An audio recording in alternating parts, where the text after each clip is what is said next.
Ayer se dio un encontronazo entre el doctor Hugo López-Gatell con varios senadores en una comparecencia virtual en el Senado. Pero lo más relevante que se ha destacado es este pleitazo que hubo entre una senadora panista, Alejandra Reynoso, con el doctor Hugo López-Gatell, donde incluso la propia senadora está atacando y acusando de misógino, machista, majadero y grosero al doctor Hugo.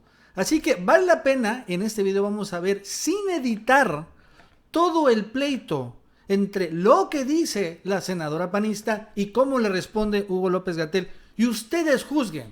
Y va a ser largo, porque las intervenciones son largas, como 10 minutos cada una, pero aún así está muy bueno, en particular la cátedra que le da López-Gatell a Alejandra Reynoso. Vamos a escuchar primero la intervención de la senadora panista. Si bien ya se han dicho y se ha hablado mucho de los temas, y escuché con atención las 2 horas aproximadamente que usted nos compartió la misma información de las reuniones de las 7, yo quiero hacer mención de algunos puntos. El presidente ha tenido una serie de comentarios desafortunados, como que el coronavirus no es grave, sigan abrazándose, los detentes, sigan saliendo a pasear, que no pasaba nada con este virus, etcétera. De hecho, lo llegó a poner a usted en tela de juicio con un pésimo comentario carente de información en la que lo obligó a contestar usted un más o menos. Todo esto cuando ya era una emergencia seria. La pregunta es muy puntual. ¿Se arrepiente de no haber señalado los errores del presidente, diciendo lo que era realmente correcto y que pudo haber salvado muchas vidas? ¿Sí o no? El 8 de abril, como bien lo mencionaron ya hace un momento, usted estimó 8.3 veces más casos reales que los reportados a partir del muestreo del modelo Centinela. El 23 de abril dijo que quizás 6,000 o 7,000 u 8,000 personas podrían perder la vida. Parecía que era como jugar a atinarle. Hasta ayer por la noche la cifra superaba ya los 8,100. Y eso sin considerar el retraso en la emisión de las actas de defunción. El 3 de mayo, usted también mencionó que el modelo Centinela literalmente ya no funcionaba. Ya estábamos en otra fase. Pero hoy nos dice que continúa y que una de las utilidades es desplegar eficientemente los recursos humanos y materiales existentes. Sin embargo, señor subsecretario, seguimos viendo manifestaciones de los trabajadores del sector salud por falta de insumos.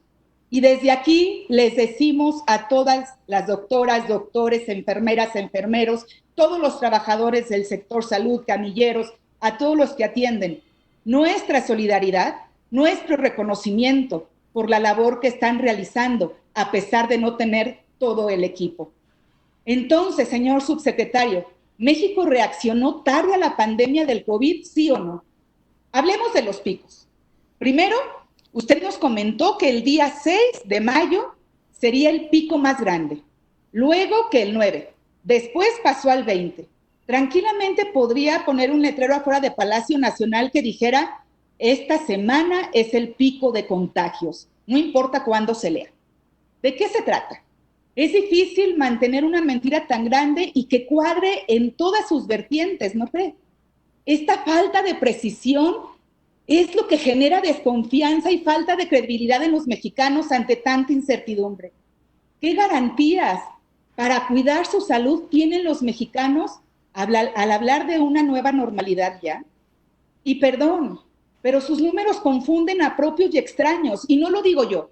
Lo han dicho medios nacionales, internacionales, la propia OMS, que insiste en ampliar el número de pruebas. Le seguimos insistiendo. Se necesitan más pruebas para la detección, para evitar más contagios, para la reactivación sin riesgo. Pregunta, ¿en verdad no le da vergüenza que seamos el país que menos pruebas aplica? No llegamos ni a una prueba por cada 1,000 habitantes. ¿Dónde nos deja esta controversial decisión ante los ojos del mundo? Al día de hoy parece que somos una decepción y una real preocupación para el mundo. ¿Cómo reconciliará esta falta de pruebas con la obligación de rendir cuentas de manera transparente sobre la magnitud real de la crisis? Hablando de confusiones, le voy a poner este ejemplo y usted mismo, o incluso todos los que en estos momentos están siguiendo la transmisión, mis compañeras y compañeros senadores, pueden constatar en estos instantes. ¿A quién pretenden engañar en la página que usted mismo se refirió, coronavirus.gov.mx? Y yo les invito a que puedan revisar los datos abiertos y la estadística que aquí mismo el subsecretario nos mostró. Y es muy sencillo. La manipulación de las cifras hace que las estrategias sean malas. Les pongo un ejemplo. Y aquí está, y espero que lo puedan ver a través de mi teléfono. Resulta que en esta gráfica, y está ahorita en línea, de coronavirus.gov.mx, dice que el 25 de mayo había 74,554 casos confirmados acumulados. Y ese mismo día, en el reporte que nos mandan en la noche, había 68,620. Pero no solamente es eso. Si comparan, y los invito a que puedan, a quienes están deteniendo el cartoncito, mejor revisen en su computadora las cifras que les estoy dando. Porque, por ejemplo, en la propia página de coronavirus.gov.mx, dice que el 25 de mayo había 74,554 casos acumulados y el 26, un día después, 74,560. Es decir, solo aumentaron 6 casos de un día a otro. Esa es la transparencia. Por eso es la confusión, señor subsecretario. Por eso es que los mexicanos no creemos en las cifras que nos dan en la mañana, en la tarde, en la noche, en la página, en todas las conferencias, porque no coincide la información. Se lo voy a poner más fácil. Es la misma gráfica con lo que nos reportan en la noche, el mismo día. Y aquí está, el día 23 de mayo, ustedes lo pueden observar si señalan en la gráfica 23 de mayo que hay un acumulado de 74,039 casos. Y el mismo día 23 de mayo, en la noche que nos mandan el reporte, este es el dato. ¿A cuál de los dos datos le creemos? Por eso en la página pareciera que hay una curva aplanada, porque de un día a otro solamente cambian 50 casos, 4 casos, 3 casos. Es más, dan un brinco y se les perdieron como 30,000. Por un lado aparecen los contagios diarios y llega hasta el 2,500, y del otro lado la columna aparece el número acumulado y van como 80,000. ¿Cómo no confundirse, señor subsecretario, y cómo pretender que se pueda creer en los datos que nos están mostrando? La omisión está costando vidas. Usted omitió corregir el modelo y se ha negado a incrementar el número de pruebas. Le ruego responda con precisión a las siguientes preguntas. Diversos análisis con distintas metodologías coinciden, y que aquí se ha dicho, que hay un severo subregistro, tanto en el número de contagios, como ahora mismo se lo he demostrado, como en el número de defunciones. Y aprovecho para preguntarle, ¿por qué en la plataforma en la que se captura la información no acepta los casos positivos COVID asintomáticos? Si muchas veces nos han dicho que un portador asintomático es capaz de transmitir la enfermedad, y más aún cuando ya se le hizo la prueba y salió positivo, esos no cuentan para el sistema. Entonces, señor subsecretario, le agradecería que me respondiera, ¿cuál es su estimación precisa sobre el número real de casos y de muertes al día de hoy? Contando los que no aparecen solamente en los reportes de la noche. ¿En qué basa esos cálculos? Un método ampliamente aceptado es estimar el exceso de mortalidad utilizando información oficial derivada de los certificados de defunción. Aquí se ha dicho, un reciente estudio calcula que el número real de muertes por COVID-19 en la Ciudad de México es 4 veces mayor al número reconocido por las autoridades. Se trata de uno de los números o de los mayores niveles de subregistro del mundo. Es muy sencillo, subsecretario. Los datos de defunciones entre Ciudad de México y los suyos no cuadran. ¿Quién está mintiendo? ¿Ustedes o la Ciudad de México? Señor subsecretario, el sistema de salud es más deficiente que nunca a partir de la implementación del INSABI. Hay desabastos, falta de tratamientos y hay más defunciones. Y por cierto, ojalá, y yo me pregunto, si alguien más en la Secretaría de Salud trabaja además de usted para que pueda salir a atender a los papás de niños con cáncer que se encuentran afuera de la Secretaría porque no hay medicamentos oncológicos en todo el país. Entonces, este fracaso se debe a la inexperiencia, a la falta de planeación o a la soberbia. Si no, ¿en dónde se perdieron? Porque todo lo que está pasando se les dijo en el pleno y se burlaron de lo que les advertíamos. ¿Quién es responsable? Y esto sí me gustaría que me lo respondiera porque lo debe de saber. ¿Quién es responsable de la compra y distribución de los medicamentos y de los insumos de salud? ¿La Oficialía Mayor de Hacienda, como lo marca la Ley Orgánica de la Administración Pública Federal? ¿O es el INSABI? ¿O es el IMSS? ¿O a quien se le ocurre en el momento? Porque así ha sucedido. ¿Quién es el responsable realmente de las compras? Respóndame y respóndale a México. Hoy los niños con cáncer están muriendo por falta de medicamentos. ¿De quién es la culpa, señor subsecretario? ¿Quién es responsable de los hospitales, que los hospitales no tengan medicinas? ¿Quién no está comprando los medicamentos? Además de la pandemia, las enfermedades continúan. Y usted es subsecretario de Prevención y Promoción a la Salud. Vacunas no hay. Y no hay no solamente ahorita. Algunas no hay desde el mes de diciembre, enero, febrero. Y que vaya que han pasado semanas de vacunación.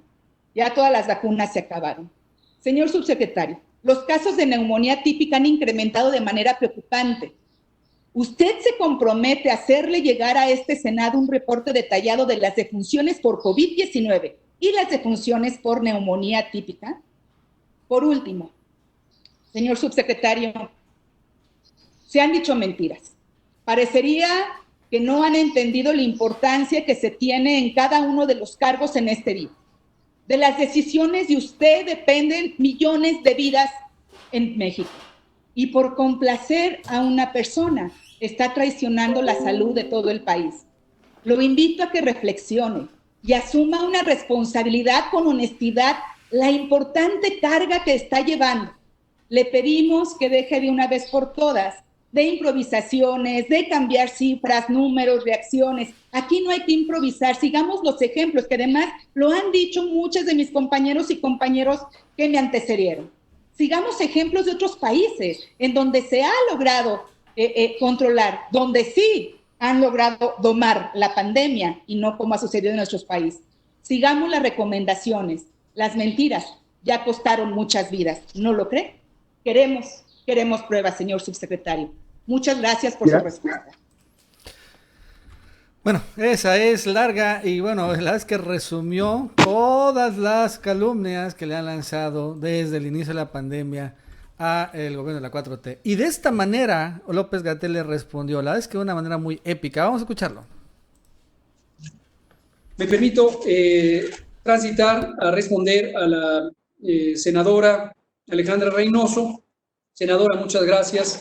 Me parecen también en todos los casos relevantes las preguntas, útiles, porque nos ilustran dónde están algunos de los retos importantes. Usted posiblemente, no lo asumo, lo tomo nomás como una posibilidad, tiene poca familiaridad con el Sistema Nacional de Salud, quizás seguramente con la salud en general, dado que su campo de experiencia profesional está en las ciencias de la comunicación y las relaciones exteriores, según tengo entendido. ¿Por qué lo digo? Porque esto quizá no está usted para saberlo, pero lo menciono por ser de interés común. Existen en la fisiología humana una serie de funciones que les llamamos las funciones mentales superiores.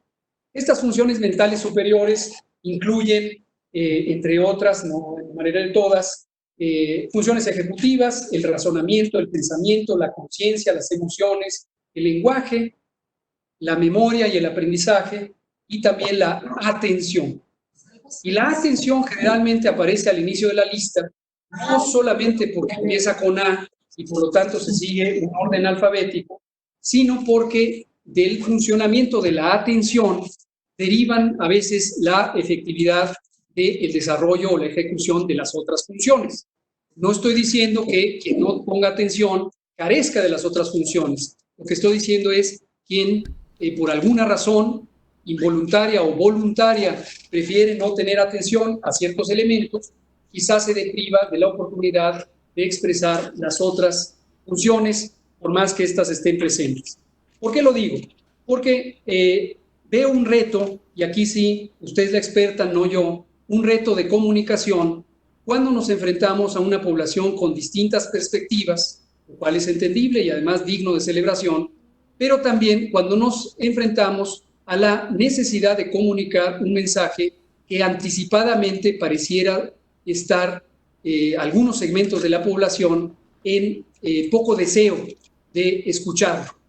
Esto, desde luego, representa un reto, no solamente por la esperanza, que siempre será persistente, de que en algún momento tengan el deseo de beneficiarse de información científica, técnica, que se genera en el país, por cierto, ya lo dije, por parte de todos los gobiernos estatales, que están los estados gobernados por las distintas fuerzas políticas, incluyendo su partido, sino también información que proviene y es documentada y validada y además construida con el apoyo de las organizaciones internacionales de salud, destacadamente la Organización Mundial.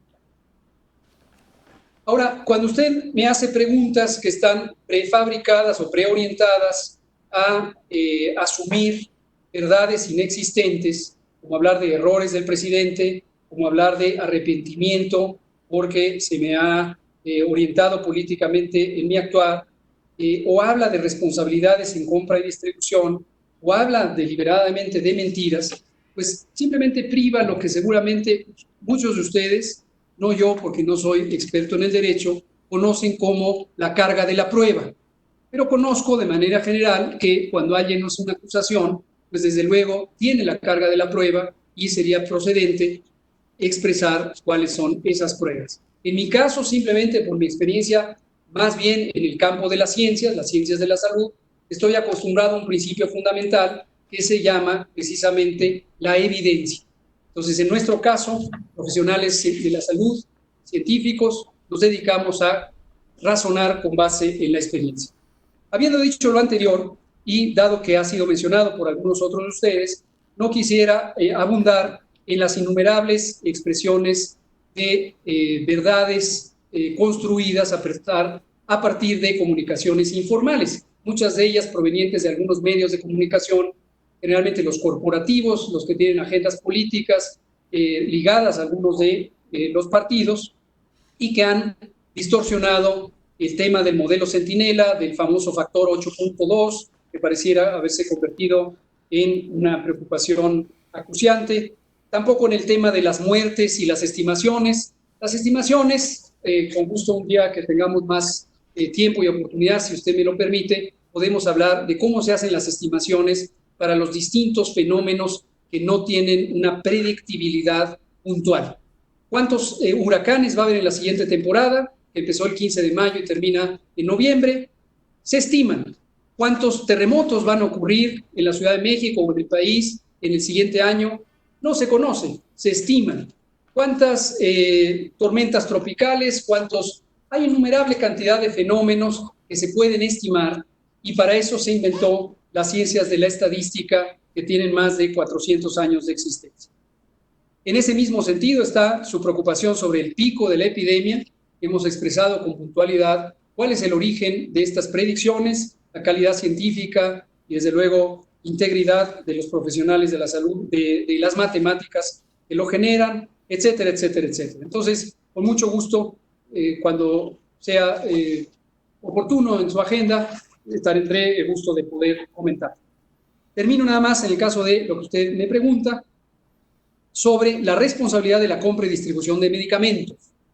Efectivamente, como lo marca la nueva o la reforma o la ya reformada Ley Orgánica de la Administración Pública Federal, a la Oficialía Mayor de Hacienda se le han conferido responsabilidades específicas. Lo mismo al Instituto de Salud para el Bienestar, INSABI, recientemente constituido, se le han encomendado funciones auxiliares de apoyo a este proceso y complementa los esfuerzos de exploración de los mercados, de identificación de necesidades, etc.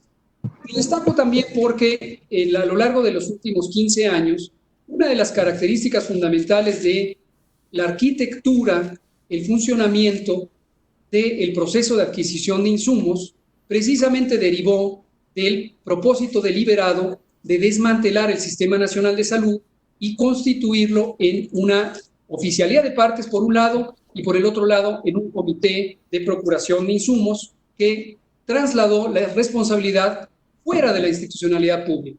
Como usted posiblemente conoce, en los últimos 2 sexenios proliferaron algunas compañías llamadas de distribución y logística, que en realidad eran gestorías, representaciones legales, agencias de mercadotecnia, entre otras funciones, que se constituyeron de facto en un oligopolio y que muchas de ellas están ligadas, como ya se señalaba, a exfuncionarios de la salud en las distintas instituciones y que resultaron en una intermediación entre el sector público y el sector privado que desfavoreció la competitividad y, desde luego, la transparencia en las adquisiciones públicas del sector salud.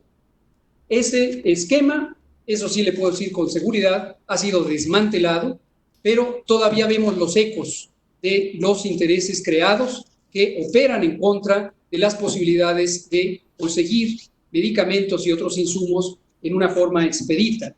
Con los medicamentos contra el cáncer, especialmente para niños, como usted señaló, niños y niñas, una de las preocupaciones ha sido la presencia de estos oligopolios, en particular de una compañía que, por cierto, tiene su lugar de residencia fiscal en el Estado libre y soberano de Jalisco, que mencionaba repetidamente el senador Dante Delgado, y que ha sido una compañía que deliberadamente ha ocultado sus existencias al sector público, sabiendo que es un monopolio de facto y que ha interferido con la posibilidad de procurar los insumos contra el cáncer en otros lugares.